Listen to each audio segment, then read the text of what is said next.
Let's make like two fingers a snap into this Black Panther build. I drew inspiration from this deck composition that I saw on Marvel Snap Zone.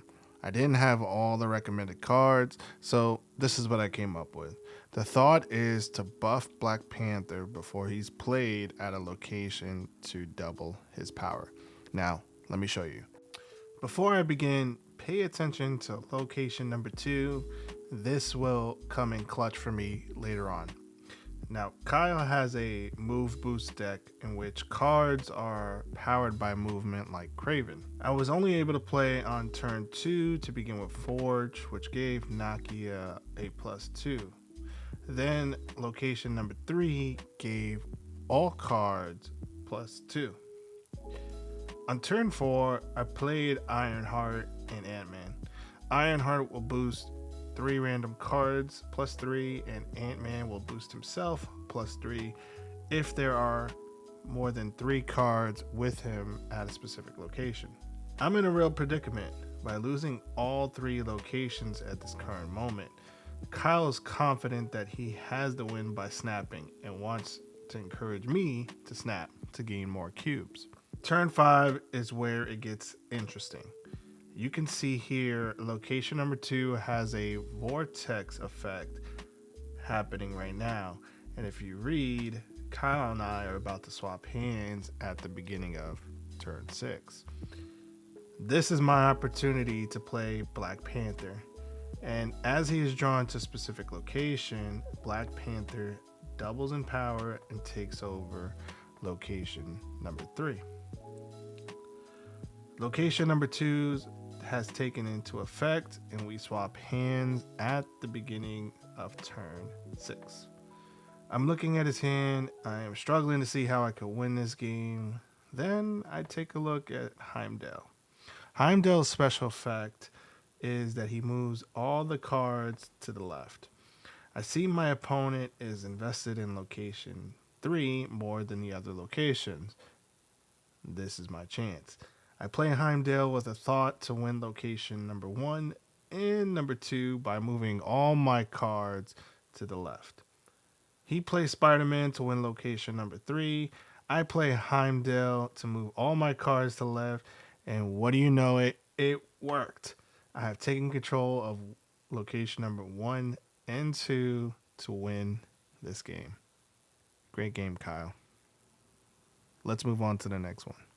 Next up, we're against JK Addy, and similar to the last game, location number 1 has +2 power for all cards in our hand, and JK starts off with an early snap. Oh, the confidence on this player. Forge and Nakia are my go-to for turn 2 and 3, and if you look closely at location number 2, on-reveal effects happen twice. So Nakia boosted my highest cards twice, which includes a Sinister. Turn 4, I look to Jessica Jones at location number 3, which doubles her power. Now her on-reveal ability is if I do not play a card at her location, Jessica Jones will double again on the next turn, bringing her to 12 power. On turn 5, I look to play Yondu, who takes out the top card in my opponent's deck. I also play Ant-Man at this location because of the buff that Forge and Yondu and one more card it will give to Ant-Man. At location 2, I play Sinister, who's been buffed by Nakia twice, and Sinister has an on-reveal ability in which he produces a clone. And since location number 2 has the on-reveal ability happen twice, I'll get another Sinister clone at 8 power. Now we're on the last turn. JK has location 3 locked, and I have location 2. We are tied for location 1, so I decided to look at Odin to be placed at location number 1. Odin will activate the on-reveal abilities of your other cards at this location. This location has Ant-Man, Forge, and Yondu.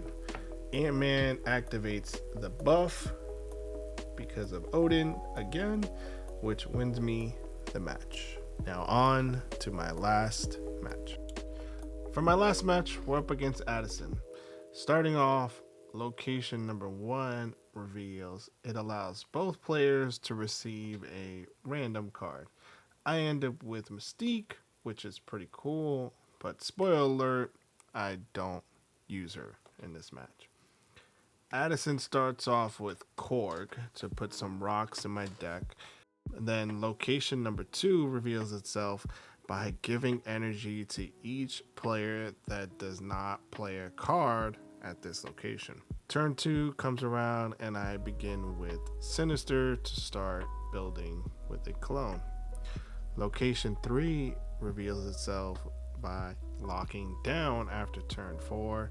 So I decided to go with Jessica Jones on turn. Addison plays Scarlet Witch, in which it transforms location number 1 from the random card to now giving each card placed on location 1 5 plus power.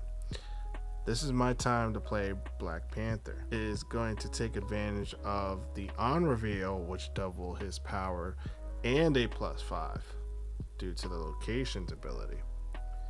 Addison decides to load up on location number 3 with Captain America, Angela, and Sinister to lock down location number 3 and win this location. Turn 5 comes around, I lose location number 3, so I play Ironheart and Nakia to boost my cards on location number 2. Stuck between a rock and a hard place. I'm winning location number 1. Addison's winning location number 3. I decide to play Odin in the middle. Addison decides to call it and retreat. Well, that is my Chad Boseman build featuring the new card Black Panther. Let me know your comments down below what you think. If you like what you see, consider hitting the like button. And if you want to see more Marvel Snap, click the subscribe. I'm going to post more. Well, that's going to do it for this video. Snap your fingers, do your step, and you can do it all by yourself. Let me see you do it, in the famous words of Little John. My name is Oso, and I'll see you next time. Take care.